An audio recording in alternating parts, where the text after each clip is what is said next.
So this time, we're joined by Kristina Pereckaite, Managing Director of the Southeast Angels. We'll be hearing about how we can encourage more women to invest and some of the barriers and misconceptions that prevent women from investing.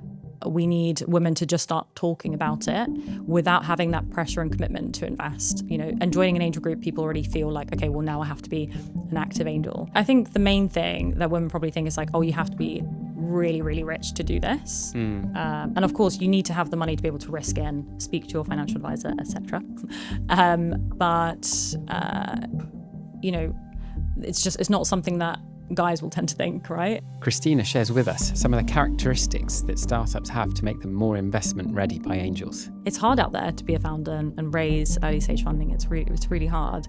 I do sometimes think about this. I think if I was a tech founder now and I had to raise money, how would I go about it knowing what I know? And some of the key considerations that angels place when making investment decisions. How can you make this a good deal for them, right? It's not just a case of, I think this is a great idea, so everybody else is going to think that, but think about it as an investment. So what makes this a good deal?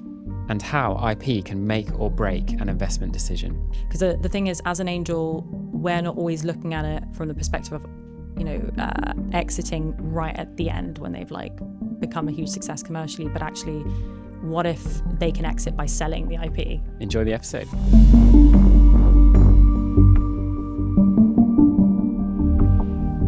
So this time we're joined by Kristina Pereckaite. We're going to be talking about women in investing and how we can encourage more female investors and founders. So just a little bit about Kristina. You've got quite an illustrious career. I think we first met, was it maybe in 2020 in Brighton in Plus X? I think perhaps. So. Yeah. So we were you've been involved in the startup ecosystem for quite a while. Yeah. You previously headed up and launched a startup accelerator program. You founded the Brighton chapter of Startup Grind and have acted as a board member for the Sussex Chamber of Commerce. Is that correct? Yeah. I think more impressively, since then, you have founded the angel investor group, Southeast Angels, and you've become one of the most active in the region. I think you won the UK Business Angels Awards most active investor in the regions award. That's right. Yeah. Very proud of that one. And how many angels do you have now? Currently active in our group, we've got 50, and we've had over 70 sort of invest with us since we started. Wow. And how much capital deployed? Deployed now 3.7 million or just over. And obviously a lot of that being sort of in the later years. So at the moment, we're deploying around 1.5 million a year. Wow. Yeah. Very impressive. So kind of exponential rise at the moment. Yeah. So I guess just on that, what kind of prompted you to found Southeast Business Angels? Well, it definitely wasn't my background, as perhaps not the same as other stories. So my background was mostly working with startups, running startup accelerators. I used to run the NatWest Accelerator in Brighton, which was a real highlight of my career. I got to work with some amazing companies at their early stages. And whilst I was there, I got really passionate about early stage funding because I realized how hard it was for them to raise money, especially if they weren't based in the capital. And over that time, I, of course, started to meet angel investors, learned about that. And I just got really passionate about this area. And knowing that there wasn't really a great active community in Brighton, I thought, that's strange. Every other main city has something like this. So in the middle of COVID, I thought, got nothing left to lose. Say, it's quite a leap, not only just to say, oh, yeah, I'm going to set this up, and then also do it in COVID. Yeah. And I guess it didn't happen overnight, right? I was doing loads of different projects to try and fix the problem. So I started my own podcast, putting Brighton companies on the map. I started speaking to investors, pulled together a few communities. And then eventually it led me to, okay, we actually need to form an angel group. And when I started speaking to angel investors in the area, they also said, well, we've kind of moved out of the city. We don't really want to go back, for meetings. We'd love to have a community here and back local businesses. And so it very much started as a sort of local Brighton thing. But then as time went on, we realized actually the whole of the southeast outside the capital kind of wanted this. And so we're now southeast, but we're actually now in London. So we kind of started out of the capital and included it as well. But our main focus will always be the regional side. Yeah, I mean, I guess how big does southeast encompass? So primarily, well, for us, it's Sussex, of course. That's where we started. Surrey's quite big for us. We've got a lot of investors in Surrey, Hampshire and Kent we also cover. And then London sort of creeping in as well. And so are you finding kind of there is a shift change to investing in the regions? I mean, I guess Southeast does count as a region, but is it post-COVID, are you seeing an acceleration of that? Do you know what? Yes. I think speaking to other investors, even VCs in London, people are saying actually they're starting to sort of sniff around in the regions because they're realizing that, well, it's very competitive, right? So actually, if you go outside the capital, can you find startups to invest in through a better deal? And the answer is yes, a lot of the time you can. And also there's just so much talent that you just might have not come across just because they don't have the network. So yeah, I think it's definitely becoming a more common part of people's thesis. Yeah. And so what are some of the challenges been in setting it up and sort of trying to grow the organisation? Yeah, I mean, of course, just like I think it's been a similar journey for, as founders trying to find investors themselves, right? So we're trying to find really great investors, not just any investors. We're trying to find people who are really passionate about supporting early stage companies, who are entrepreneurial themselves, and are based in the area, right? So we're already kind of niching that down quite a bit. So that's been a really tough bit, right? It's like, how do we find the right people? And obviously, at the start, it was harder, and then over time, it's we've sort of got the ball rolling, and we've got great people coming in without us having to ask them too much. So that's been great. And then I guess a lot of angel groups have been around for a long time, right? So there's a lot of angel groups that just have that credibility, and we were completely brand new. So we're coming into the market saying, hey, we're new. We want to, our members want to invest in your company or join us to invest with us. So I guess that was something that we had to figure out in the market quite a bit. And a lot of angel groups actually, they don't make a lot of money, right? So as a business model itself, that's a whole other thing that you have to figure out. But we are quite different to a typical angel group. So I guess I haven't mentioned this yet, but we are actually a members club for angels, for high net worth investors. And then within that, there is a syndicate. Okay. So that means that we're quite different as a business model as well. So how does that syndicate work in practice? Like in terms of, is it, I'm guessing it's a pool where people, pool the investments they would make, but then who decides how that syndicate makes the investments? So we actually, everybody makes their own decisions, right? Okay. So we're not a financially regulated company. We're a community, right? So we bring together brilliant people. We bring in founders, and then each of our angels decides on their own what they want to do and who they want to invest in. But of course, whilst being able to utilize the collective for, evaluating the deal, for leverage and negotiating deal terms and things like that, and then what happens post-investment as well. So we just create this really great atmosphere, this great community, and covering not just finding good investment opportunities, but also making angel investing more fun, right? Because I'm sure you'll agree, angel investors are so critical to the UK economy, so critical to innovation sort of taking off. And it's a really high risk activity to partake in. And it can be quite overwhelming and isolating doing it on your own. So we just try to make it more successful, more enjoyable, so that we actually have more angel investors entering the market and staying in it as well. Yeah. Really interesting, really important. We're connections on LinkedIn. I see you around and out and about so many different things. As an organisation, Southeast Business Angels, what other things do you do? What do you do for your members? What value add can they get from you on top of that? Yeah, so exactly as I just mentioned, it's all about that wraparound. Like what else is there, right? It's not just about let's look at pitch deck together. There's the social side, there's the learning side. So we host. I think it's the social side. I often see like you've had some really nice dinner. There's like Denby's Vineyard, I think maybe, and I'm like, oh, that looks really nice.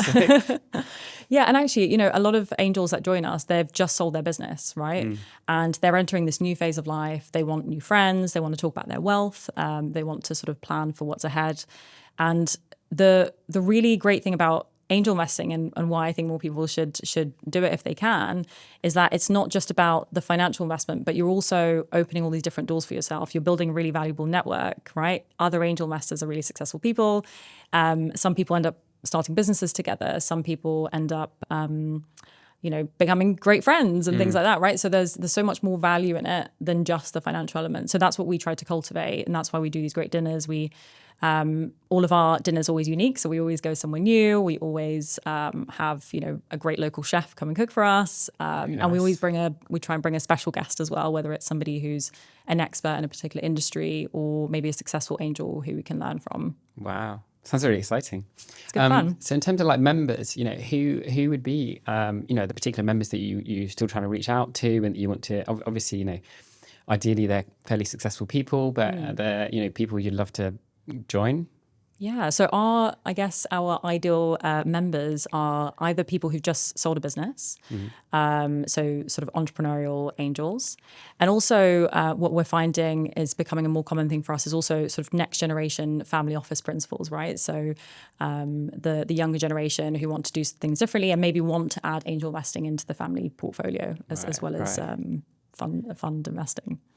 So that seems to be our sort of typical place. And also then what we're seeing more of is, especially as we're trying to bring in more women into our angel group, which I think a lot of angel groups are and should be if they're not, we typically see that because of the legacy issue of women didn't own businesses before and so less are selling them now, we need to wait for that to come about. We've got some great women who are, senior executives in big companies who have high incomes, have high tax, and actually this is a really good. So they're not just sort of people who've exited and sold their startup, whatever, but successful people in corporate roles and want to get involved in angel investing. Yeah, just anybody who's like successful in what they do and they can open doors for early stage businesses would make great angel investors. Cool. Really interesting. So one of the things I didn't mention earlier was you have this initiative called Future Angels. Could you tell us a little bit about that? Yeah. So when I first started the group, I said, right, all the other angel groups are, they're all mostly men. So when I start this, it's going to be 50% women, 50% men, and it's going to be great. And what I quickly realized was it was impossible. I couldn't do it as hard as I tried. And that was just because there are less women investors, right? So I think it's like 14% of women angels, and it was much less when I started, I think. So that's gone up. And so I thought I have to do something about this. What can I do? And I realized that we just need to make angel investing more accessible. We need women to just start talking about it without having that pressure and commitment to invest. And joining an angel group, people already feel like, okay, well now I have to be an active angel. Do you think that pressure to invest kind of puts people off then, and maybe it means they don't get involved in the first place? Yeah, potentially. And what we found is that, it's often said that women don't have they have less confidence, or maybe they have imposter syndrome for starting. They might be questioning, is this something I'm allowed to do? Can I do that? Do I qualify? Whereas guys are more likely to just walk in and be like, I'm going to figure it out, I'll do it, right? And there's also something about, I think, women feeling like they need permission to do something. And that's a bit of a legacy problem, right? Feeling like we need to be told, actually, yeah, you're allowed to do this. And so Future Angels really is a community for women to come together to just have this space where they can talk about wealth, they can talk about angel investing with no pressure to invest. And what we're doing over time is we're giving these women the connections, the tools, the resources to feel confident once they do have the wealth, whether it's now or in 5 years' time, whatever, there's no pressure for that. They then feel like it's something they could do, right? Because I think men are more likely to have friends around them who invest, right? And women are less likely to. So we're just trying to recreate that. And what's been great is we're already seeing that work. We're seeing women through Future Angels go on to make investments. We've had women from Future Angels join Southeast Angel Syndicate, although that's not the main objective. We're encouraging women to join whatever syndicate is beneficial for them. Ours, doesn't suit everybody. So we're already seeing it work. We're making it more accessible, and I think that's what's needed. And why do you think it's important then for women to be investing? I mean, and do you think it's sort of a bit like the inspirational domino effect? If as soon as women see other women investing, they're more encouraged to do it, and then it will snowball. And is that part of the reason, or do you think there's other reasons involved in terms of the mindset that women bring to their investment, and perhaps I know a lot of angel investing, it's not just about the money. It's about the expertise and the mentorship and the guidance. And is it also that as well? Or? Yeah, all of that. I think there's two key things for me. The first is the wealth gap, right? Women have less money; they control less of the money, and for many different reasons. But angel investing could be a way that women could build their wealth over time. So that's really key. The second is something called the innovation blind spot, which was a term coined by a VC called Ross Baird. And what he basically said was that the ideas, the problems that really, really matter are less likely to get funding because the money sort of goes where you'll make more money, right? And the solution to that, he says, is more diversity. So more people who experience the problems, right? So if you think about it, if there's a boardroom with 10 guys and they're looking at various problems, you haven't got 50% of the population there, right? So that's huge. So you need to have the people who are deciding where the money goes, what problems are being solved, need to represent those problems, right? So I think that's a really big thing. And if you combine those two together, it just makes sense that we should have diversity at the investor table. Yeah, amazing. And so how has the Future Angels initiative been going? Has it been achieving its goals? What's the pipeline? What's the plan for the future looking like? Yeah. So do you know what? For a while, it didn't really have too much of a plan. We're like, let's just bring women together. And every time we did so, we asked the women who attended, like, what would help you take the first step? Like, what do you need? And what everybody said was, we want something like a qualification, or we want something that, makes us feel like we're ready, to go through a program or something like that. And that's what eventually what we landed on. We said, okay, let's create an intensive 6-week program that women can go on. And within that, we'll talk about, the typical Angel Investing 101 foundational stuff, but actually we'll also talk about all the dynamics at play, like how do the negotiations work? How do you meet other investors? How do you join a syndicate? All that kind of stuff. So that there's, there's that confidence level achieved of I get how this works behind closed doors as well. And so that's what we've done. So we're starting that on the 3rd of November. That'll be our first cohort. And this first cohort is completely fully funded by Southeast Angels. So it's completely free for the women who join. So because of that, we only have 30 spaces for this first one. And we haven't even tried. And we've had so many women reaching out to us. We've had so many women apply from all over the world, actually. Really? Yeah. So, obviously our reach was mostly London, sort of southeast, but we've had women from Germany, Dubai, New York applying for the program, which has been really cool. And are you thinking actually it'd be really great to have them involved because it will give all those diverse perspectives? Absolutely. Absolutely. And I don't think, Future Angels, it's a spin out from Southeast Angels, but it's absolutely not limited by, right? Because this is a much bigger problem than what we're doing. I was going to ask, we talked a little bit about it, but kind of harmful misconceptions that limit women getting involved in investing? I think the main thing that women probably think is like, oh, you have to be really, really rich to do this. And of course, you need to have the money to be able to risk in, speak to your financial advisor, etc. But it's not something that guys will tend to think, right? And actually, you can angel invest with some syndicates, like our syndicate, there's a minimal ticket of 10K at the moment. But there's some syndicates where you can invest as little as like 1K, or there's no minimum, right? So the answer to that is actually anyone can angel invest as long as you have the money to risk. And there's enough benefit for you beyond that financial element because it is a risky thing to do. So there's that. And then the other thing that I hear women say a lot is, do I have enough to bring to the table? Yeah. What can I bring? And the answer to that is like everybody has something. And what a lot of angels, even men, actually forget is the most valuable thing you can do for your portfolio is not advice or it's a big thing, but it's not the main thing. The main thing is introductions. Right. It's the most powerful thing you can do and the easiest thing you can do, right? Yeah. If you have worked in a corporate and you can connect your founder with a decision maker, that's going to be huge for them. Yeah. Right. And most of us, if we're in a position to start thinking about angel investing, can do that. Wow. Really useful. So just sort of thinking about it now from the angle of the startups and the businesses that you're investing in, how do you find those startups? And are you focused on startups that are in the Southeast as well? Or, tell me a bit about that. So this has evolved for us since we started. So at first we were like only focused on the Southeast. But now the way it works is our members are based in the Southeast, our investors are, because we meet in person, but the founders can be based anywhere in the UK. So I think the furthest we've invested is Scotland, Wales. Cool. So there's no limit there. UK based though. Is it? UK based only though so far, because we only do EIS, Yeah. SEIS investments. But of course, because we have the Southeast brand, we attract a lot of Southeast companies, and some of our investors specifically want to invest locally. And so, a big majority of our portfolio is local. In other particular sectors? Or? Sectors. So the way that we kind of work is we go by who are our members right now, what expertise do they have to bring to companies, and what are they really excited about right now? What are they compelled by in the market? And so because we're quite a close-knit community, we're not a big network, that doesn't meet up. We actually have these conversations a lot. Every month we meet up for dinner and we talk about, right, what's happening in the market? What are we missing in our portfolio that we should have right now? And so, for example, about 4 months ago, we had that conversation, and a lot of people said energy, like we need to be investing in energy.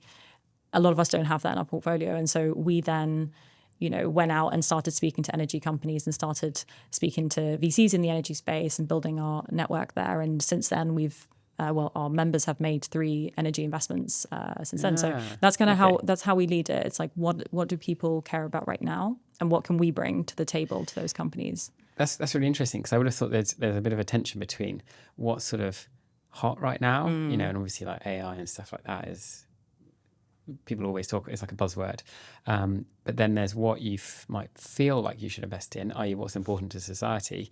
And then there might also be what, as an investor personally, you're missing from your portfolio. So I guess there's a bit of a tension between all those 3. Yeah, you've put that so beautifully. That's exactly what it is. It's like, it's all those 3 things combined.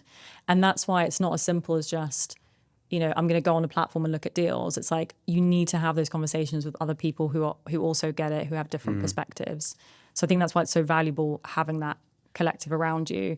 The one theme that we have had in our portfolio is healthcare. So there's quite a bit of healthcare.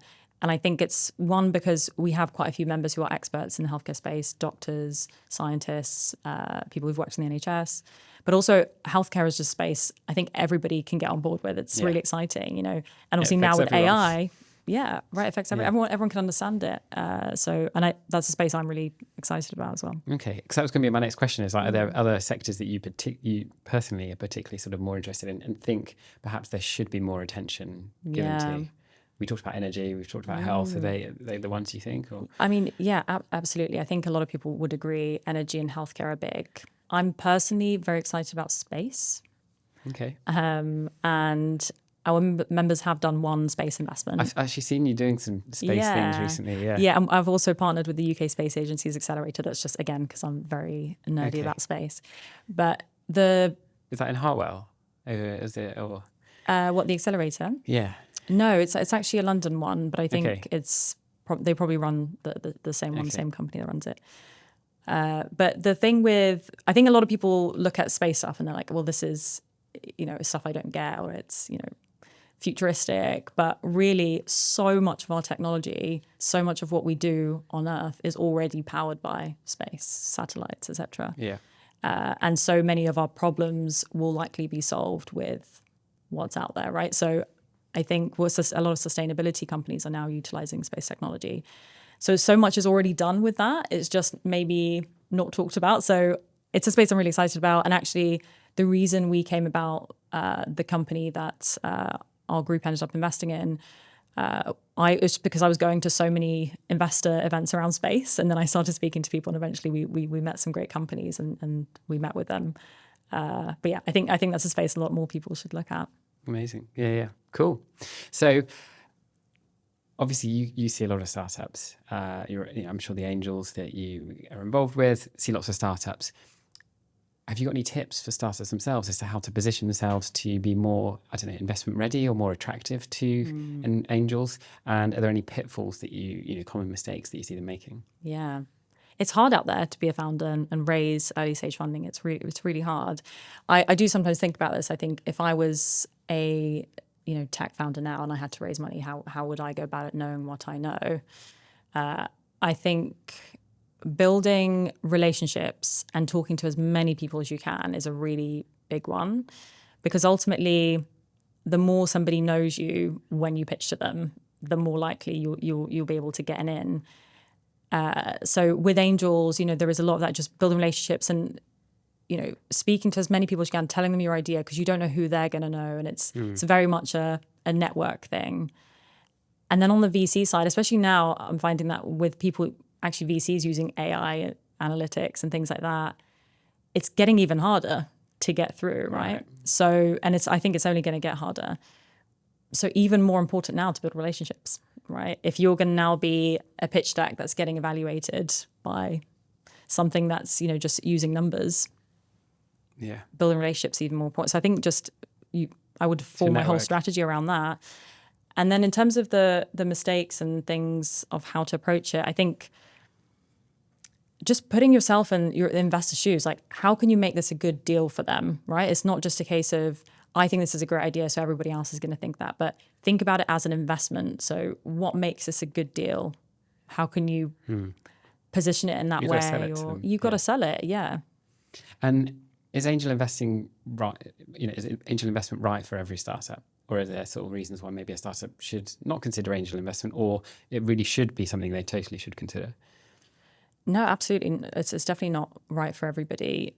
And I think obviously at the moment there's a lot in the ecosystem of we need to raise more like awareness of how investment works, but also I think it's bringing in a lot of people who are trying to raise investment and they're not investable actually, or maybe they shouldn't raise because it's not what they actually want from their business. Once you bring on an investor, the trajectory of your business changes, right? Because you have shareholders who are wanting a big return. So your whole strategy is around that. Have you seen any mistakes like that where the business went in the wrong direction, or actually the investor, their voice was so loud that actually fundamentally changed the direction of the business and maybe it didn't work out? Or in that sense, I think obviously there's also some bad actors on the angel side as well if they're getting too involved and things. And again, there's not enough education around like how does it actually work? How involved should an investor be, right? Yeah. And I think maybe companies that are outside the capital actually fall into this trap a bit more, because when you're surrounded by others who are raising investment, you just have those conversations, and if you don't, you don't. Without naming any names, I've definitely seen that where an investor's come in and they've been too bullish on how much equity they should have, which is instantly a red flag for a founder. Like the investor shouldn't be trying to get as much equity as possible. They should be making sure to reserve you as much equity so you can continue raising and growing whilst they're just trying to get a fair deal. So, trying to get too much equity and then maybe, telling them what to do. Like that's not what an investor's supposed to do, right? You're supposed to invest in somebody because you believe in what they're doing. Yeah, totally. Yeah. So we're nearly at time. Obviously, we're an IP firm. Yeah. So I'm going to ask the question, how relevant is IP rights when it comes to angel investing? I mean, I think definitely when it's, Series A, Series B, we get asked a lot of the time to, do due diligence or, make sure the IP rights, everything's in line. Do you think that crops up at angel investing stage? Absolutely. We talk about it all the time. Yeah, absolutely. It's it can be a make or break thing, if somebody has something protectable. Because the thing is, as an angel, we're not always looking at it from the perspective of, exiting right at the end when they've like become a huge success commercially, but actually, what if they can exit by selling the IP, right? So that is such a valuable thing for us. We're investing in companies that are pre-revenue, sometimes pre-product, right? Don't have that much traction. So we're always looking at like what value is there if they don't make it to commercialization. And so that plays a really big part in how we value the company and whether we go for it sometimes as well. Fantastic. Yeah. Kristina, it's been an absolute pleasure having you. Likewise. Thank you so much.